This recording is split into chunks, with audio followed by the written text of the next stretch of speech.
year of Amritsar was more like almost like a camp program. It was a band-aid program. It was just a year in between where we were trying to find a place, but we didn't have one yet. So we used another school. There was a local school in Amritsar in the city, and used their classrooms and their facilities in the afternoon when the normal kids from that school were off and they had already done their work in the mornings. So there was kind of this program that got put into place that was chopped up a little bit. That first year that was the end of 1994 into 95, we were at 4S. We lived in a mansion on this. A mansion sounds extravagant, but it was like the boys had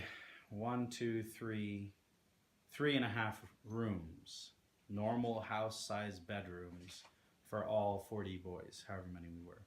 And we had, for most of the guys, I would say about 30 of the guys, we had one bathroom that didn't have a shower, had a tap. And the girls lived upstairs in 2 rooms for their 40 people or whatever it was, and they had 2 bathrooms. The first year, Srinagar and G1 were really running things. That was good. We did a lot of calisthenics and running, and Srinagar he was like really kept everybody together. And I remember getting there and figuring out that we were in a far less than ideal situation. We had about 100 kids living in one home, a house for a wealthy family. So imagine 100 kids living in a big, nice house.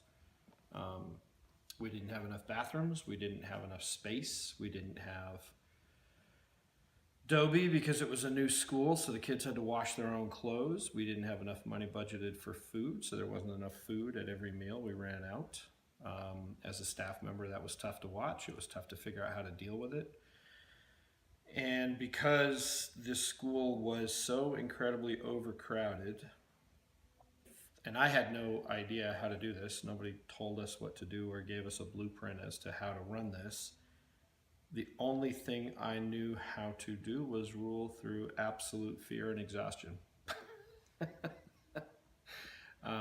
We did PT every single morning. We played a lot of games. We kept it very physical. Hopefully they would be tired somewhat. We did a lot of formations and a lot of accountability, and I just didn't let anything slip as much as possible. But I felt like the whole time for 2 years we were there, we were barely on the edge of control. To put it in perspective, I was 25 years old when we were there. So, yeah, I mean, I remember I caught the juniors once. They were bored and they were running around in a field with handmade spears trying to corner pigs. We took a lot of trips every weekend that I could. I put the kids on a bus and sent them somewhere else, and I went with them just to, I don't know, give them something to do, keep them tired, keep them moving. My philosophy was if we sat around with too much idle time, they were going to take that house apart brick by brick, door by door, window by window.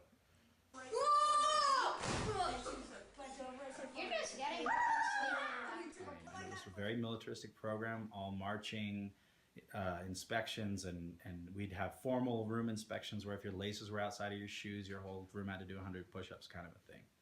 But at the same time, 4S was the first year that we started doing seva at the Golden Temple, and it started with roti seva, and it started as a punishment for a certain group of people. You guys have to go do seva at the Darbar Sahib for an hour and a half every day. So these guys would go, they would do their roti seva, and then they'd come home. And they loved it so much that it became, they asked if they could continue to do it, and then it became optional for the whole school. I was, first year of 4S, I was in 7th grade. So 7th grade, we used to go to the Langar Hall and train with this one Gatka troop on the top of the Langar Hall. It was like 3 mornings a week. We had special permission. We paid for an auto rickshaw to take us from 4S to the Langar Hall and back. It was all on us. And we would go on Nagar Kirtans all the time. We go with the Harbans Gatka Karda, which was a city boy group. We call them city boy style Gatka.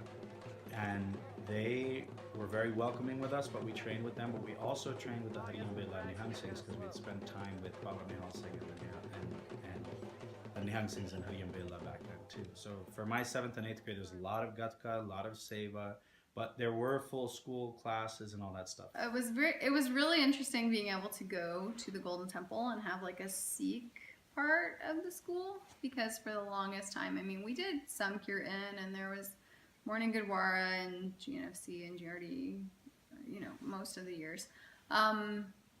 But being able to go and do Seva and really have like a connection with your Sikh heritage was it was a new experience, but it was also really wonderful. Like that was, I think, my last year in India when I was 18 was just like the best year of my life, because it was just so, you just really felt the Guru with you, and everybody was able to just try, go make rotis and go just sit at the Golden Temple and listen to Kirtan. And something that when I first came to India when I was 8 and I didn't know anything about the world, and we landed at the Delhi airport and I was just like, where's the Golden Temple? And then, because that's all I knew about India, and then it took 10 years until we actually got there.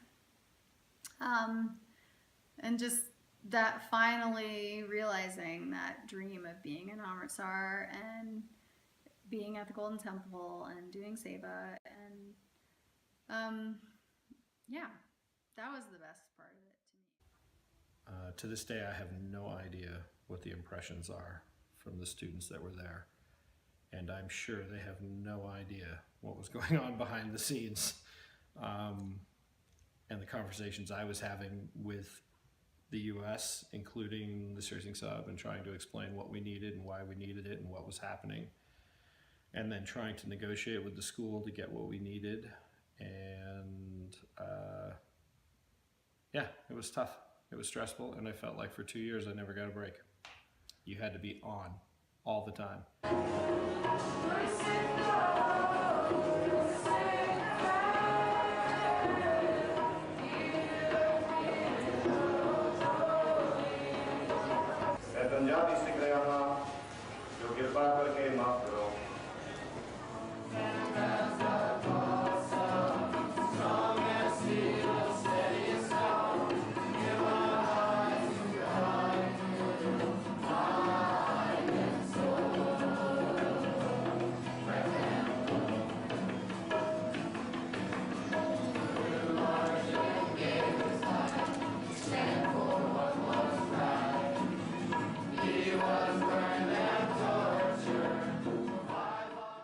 About 10 days before all of the school was going back to India, the one in charge of 4S, he and Devatma had this big falling out.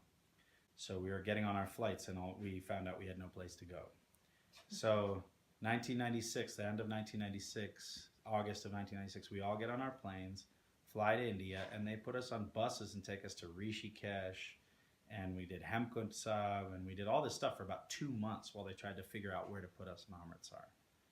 And it was awesome. I mean, we were like hiking in Dharamshala or hiking in Rishikesh. It was like this whole, it's kind of like a vacation time. But then when we finally made it to Amritsar, their big genius plan for us was to put all the junior boys in a house and the girls in a house near them.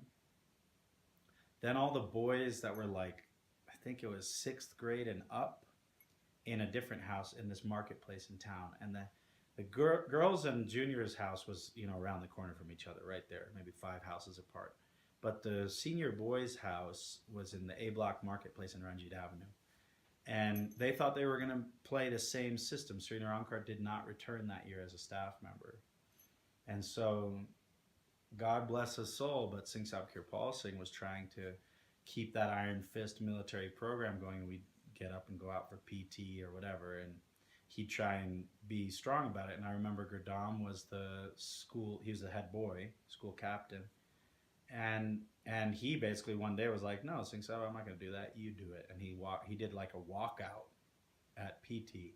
And that was it. As far as I'm concerned, that was the end of all the structure in that year.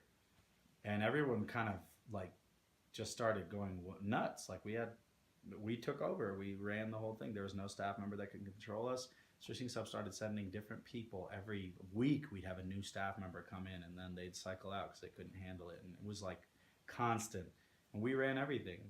Okay, you have to understand, their idea of taking care of us was they had a bus to take the boys from their dorm to breakfast and to school, which was 2 kilometers away to breakfast, and then another 2 kilometers away to our school, which is called New Modern School in like E block of Ranjit Avenue. It's this decrepit little place. And just like in 4S, we had chairs that would fit my 6-year-old daughter, table, like it was a bench that would fit my 6-year-old daughter. We couldn't fit in them. Like we couldn't even sit.